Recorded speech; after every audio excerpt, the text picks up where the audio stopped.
Hello students, अब हम लोग स्टार्ट करते हैं। हम लोग का एनसीईआरटी का एक बहुत ही इंपॉर्टेंट टॉपिक है, इस चैप्टर का बहुत इंपॉर्टेंट टॉपिक है which is called counter current mechanism, है ना। तो पहली बात, ये काउंटर करंट मतलब क्या होता है ना। तो सिंपल सी बात है, अगर आपके पास सपोज ऐसी दो ट्यूब्स है और दोनों ट्यूब्स के अंदर अगर मान लो कोई पर्टिकुलर फ्लूइड फ्लो कर रहा है ना, बट उनका डायरेक्शन अगर अलग अलग हो, मतलब एक साइड वो ऊपर की ओर जा रहा है, एक साइड नीचे की ओर जा रहा है, तो इसका मतलब उसका फ्लो क्या है, अपोजिट है। So that kind of flow is called counter current, ठीक है।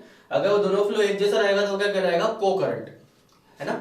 ये काय की बात कर रहे हैं हम लोग, काउंटर करंट। तो सिंपल सी बात है, ये उन ट्यूब्स की बात हो रही होगी जहां पे क्या होगा, काउंटर करंट फ्लो होगा।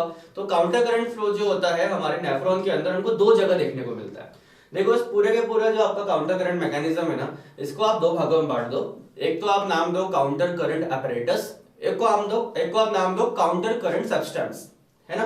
तो ये पूरा ऐसा कर बहुत इजी हो जाएगा ये पढ़ना, ठीक है। तो काउंटर करंट apparatus जो होते हैं वो क्या होते हैं, तो वो होते हैं आपके पास लूप ऑफ हेनले, और काउंटर करंट अगर एक और जो apparatus है वो क्या है, वासा रेक्टा, है ना। क्या होता है काउंटर करंट, कहां पे देखने को मिलता है, तो लूप ऑफ हेनले में कौन सा होगा इसका, ये होगा डिसेंडिंग लिंब, ये होगा असेंडिंग, एनसीईआरटी का डायग्राम है।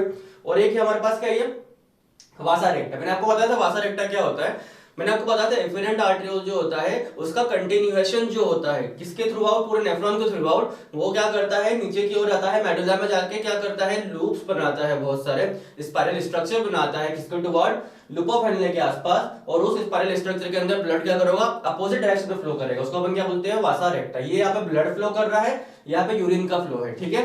यहाँ पे भी क्या होगा, ये इसका कौन सा होगा, डिसेंडिंग सेगमेंट होगा, ये कौन सा सेगमेंट होगा, इसका असेंडिंग लिंब। क्लियर है, ये कहलाएगा descending limb of loop of Henle, ascending limb of loop of Henle, ये कहलाएगा descending limb of vasa recta, ये कहलाएगा ascending limb of vasa recta. Clear है ये। तो these are our counter current apparatus। अब मैं बात करता हूँ सब्सटेंस की। आप सब्सटेंस को क्या कर दो, क्लासिफाइड कर लो। दो सब्सटेंस होंगे आपके पास काउंटर करंट के लिए, एक होगा आपके पास NaCl और दूसरा है अपने पास यूरिया। क्लियर है, बस ये आपका आधा पार्ट खत्म हो गया, है ना। मैक्सिमम लोग उसको बहुत कॉम्प्लिकेटेड टॉपिक मांगते हैं काउंटर करंट को कि ये बहुत टफ है, बाकी ये है नहीं इतना टफ, बहुत इजी है, एक बार आप समझ जाओगे। सबसे पहले क्लासिफिकेशन कर लो, काउंटर करंट apparatus है loop of Henley and Vasa rectum. क्यों? क्योंकि यहाँ पे काउंटर फ्लो होता है। तो काउंटर करंट सब्सटेंस कौन से है, NaCl एंड यूरिया, क्योंकि इन्हीं की वजह से हमको काउंटर करंट मैकेनिज्म देखने को मिलेगा, ठीक है। इसका बेसिक पर्पस क्या है, what is the basic principal, what is the main purpose behind of counter current mechanism. तो बेसिक पर्पस जो है इसका वो ये है कि देखो, आपको मैंने स्टार्टिंग में बताया था कि हमने एक लाइन ड्रॉ करी थी, मैंने कहा था इस लाइन के ऊपर जो भी है वो सब कॉर्टेक्स है, इस लाइन के नीचे जो भी है वो सब क्या है, मेडुला है। तो आपको पता है बोमन्स, कैप्सूल, पीसीटी, डीसीटी कहां में आते हैं, कॉर्टिकल रीजन में आते हैं, और लूप ऑफ हेनले कहां पे आता है, मेडुला में। मैंने मेडुला को दो पार्ट में डिवाइड कर दिया। ये आपका मेडुला जो पार्ट है इसको हमने नाम दिया क्या, आउटर मेडुलरी एरिया, है ना। और ये जो आपका पार्ट है इसको आपने नाम दिया इनर मेडुलरी एरिया। क्लियर है, this one is outer medullary region and this one is inner medullary region. Clear है। तो what is the basic principle of counter current mechanism, तो इसका मेन काउंटर करंट मैकेनिज्म का जो main principal है वो ये होता है कि इनर मेडुलरी रीजन के अंदर ऑस्मोलैरिटी बढ़ा के रखना।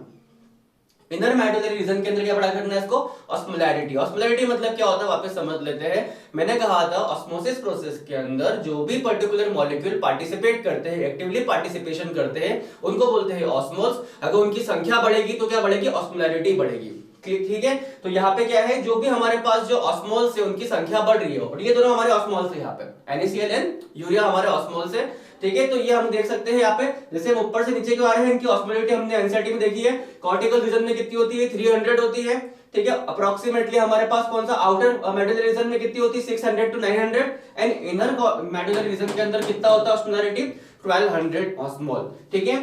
ये देखो, अब तीन चीजें समझ जाओ, आपके पास तीन, आपके पास क्षेत्र है, तीन एरिया है, ठीक है। यहाँ पे जो बात होगी किसकी होगी, यूरिन की, यहाँ पे जो बात होगी किसकी होगी, ब्लड की, और ये जो बाहर का पूरा एरिया है ये क्या, हमारा इंटरस्टाइशियल फ्लूइड। हमको क्या करना है, इंटरस्टाइशियल फ्लूइड में ऑस्मोलैरिटी बढ़ानी है।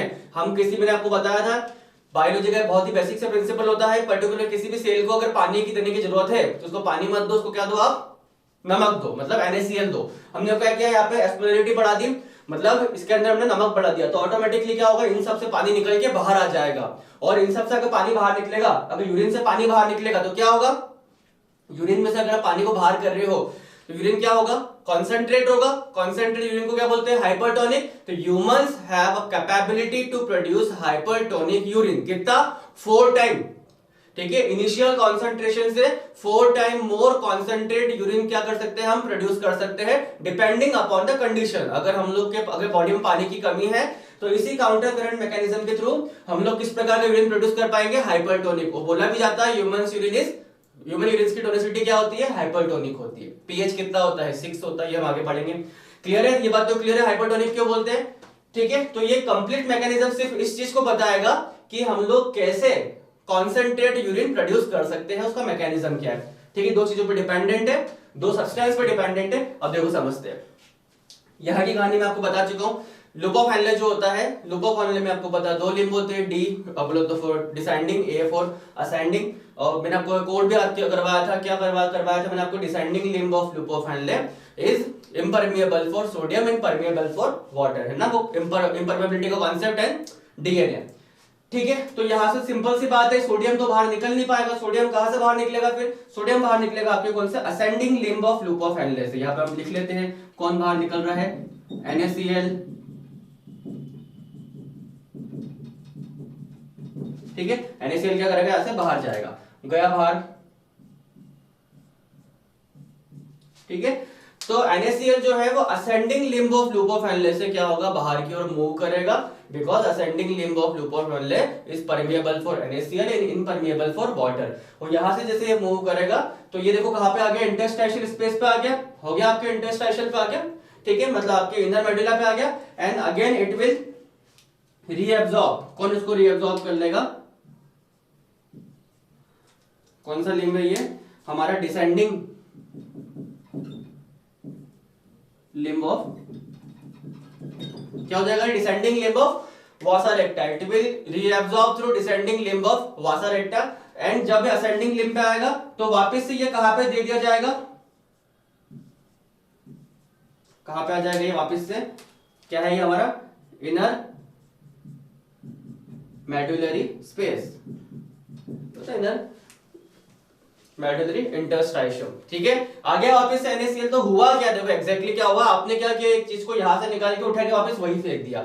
तो कहीं ना कहीं NaCl की जो हमने NaCl को हमने सस्टेन कर दिया, NaCl को हमने एक जगह रोक दिया। कहां पे रोका है, in this inner medullary region. इसकी वजह से यहाँ पे क्या होगा, इसकी ऑस्मोलरिटी बढ़ जाएगी। इसकी वजह से, इसकी ऑस्मोलरिटी बढ़ने की वजह से, इनर मेडुलरी रीजन में ऑस्मोलरिटी बढ़ने की वजह से यहां से कौन बाहर निकलेगा, पानी। क्योंकि ये तो हमको पता है वाटर के लिए क्या है, परमिएबल है, डिसेंडिंग लूप। तो यहां से कौन बाहर निकलेगा, पानी। और यहां से अगर पानी बाहर निकलेगा तो यूरिन क्या हो जाएगा, कॉन्सेंट्रेट। आया समझ में, क्लियर है ये कैसे बाहर निकाला आपने, ascending limb of loop of Henle is permeable for sodium chloride, that's why sodium chloride ऐसे बाहर निकल के इंटरस्टाइशियल फ्लूइड में आएगा। और again it will reabsorb through the descending limb of loop of Henle, descending limb of vasa recta. And again ये कहां पे छोड़ दिया जाएगा, हमारे इनर मेडुलरी इंटरस्टाइशियम के अंदर। Because of this the inner medullary interstitium की ऑस्मोलरिटी बढ़ेगी, जिसकी वजह से descending limb of loop of Henle से कौन बाहर निकल जाएगा, water, because it is permeable for water. आगे कहानी समझ में, इससे पानी बाहर निकलेगा तो यूरिन क्या हो जाएगा, कॉन्सेंट्रेट। और हमारा स्टेटमेंट एनसीईआरटी का, human can produce 4 time more concentrate urine as initial concentration, है ना। पहले के कॉन्सेंट्रेशन से हम 4 गुना ज्यादा यूरिन क्या कर सकते हैं, प्रोड्यूस कर सकते हैं, बोलो तो हाइपोटोनिक यूरिन। तो ये कहानी किसकी खत्म हो गई, हमारी NaCl की। NaCl की कहानी में किन किन लोगों ने पार्टिसिपेशन लिया, NaCl की कहानी में पार्टिसिपेशन लिया descending limb of loop of Henle, descending limb of loop of Henle, ascending limb of loop of Henle, descending limb of vasa recta and ascending limb of vasa recta. इन 4 चीजों ने किसके अंदर participation लिया, आपके NaCl की कहानी में, बोलो तो NaCl की स्टोरी में। ये पूरी हो गई NaCl की स्टोरी।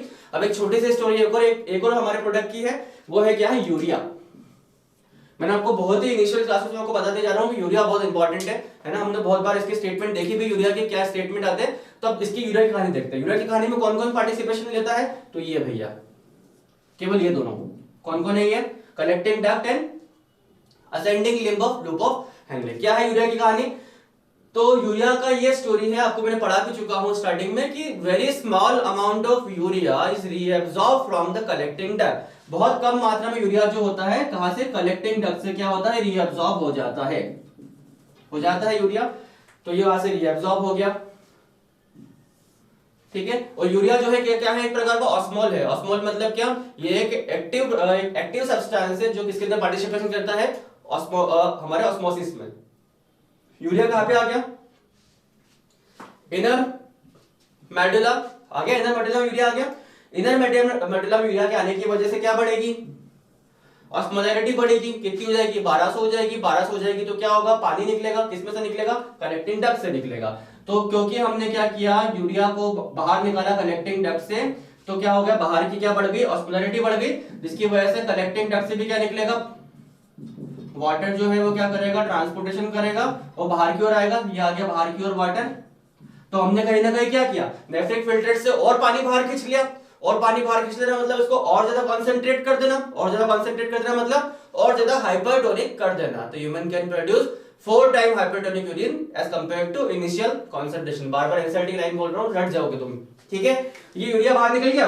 अब जब यूरिया का काम हो गया तो this urea it will again reabsorb by the thin section of, अपन ने बना रखे इसको पहले से, किसका थिन सेक्शन है, thin section of the ascending limb of loop of Henle. वहां से क्या होगा, वापस से ये एब्जॉर्ब हो जाएगा और वापस से बॉडी से बाहर निकल जाएगा, ठीक है।